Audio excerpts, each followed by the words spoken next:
4 பேரை ராஜாவாக உருவாக்கலாம், ஆனா நீ ராஜாவாக முடியாது. இதுக்கு கிங் மேக்கர் அப்படி சொல்லுவாங்க.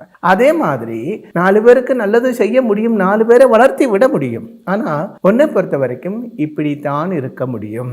சில நேரங்களில் இப்படி இருக்கப்பட்ட ஜாதகங்களில் சில தோஷங்கள் இருக்கும். அந்த தோஷத்தை மாற்றியாச்சுன்னா உனக்கும் அதேபடி வளர்ந்து வர முடியும். அப்படி உனக்கும் வளர்ந்து வரக்கூடிய வாய்ப்பு இருக்கா என்று நல்ல ஒரு ஜோதிஷம் தெரிஞ்ச ஒரு சாஸ்திரஜன் கிட்ட நீ போய் உன் ஜாதகத்தை காட்டியாச்சுன்னா மற்றவரை விட பெருசாகவே உனக்கும் வர முடியும். வழி இருந்தால் அவர் சொல்லுவார், இல்லை என்றால் நீ இப்படித்தான் இருக்க முடியும். மற்றவருக்கு நல்லது பண்ணி கொடு, அவங்க நல்லது உண்டாகட்டும், ஆனால் நன்றி எதிர்பார்க்காதே, அப்படி அவர் சொல்லிவிடுவார். எப்பவுமே நமக்கு அடுத்தவருக்கு என்ன உபகாரம் செய்ய முடியுமோ அது பலன் எதிர்பார்க்காமல் செய்ய வேண்டும். அப்படி பலன் எதிர்பார்க்காமல் நம்ம உபகாரம் செய்யறதா இருந்தால் நமக்கு துக்கத்துக்கு இடை வராது.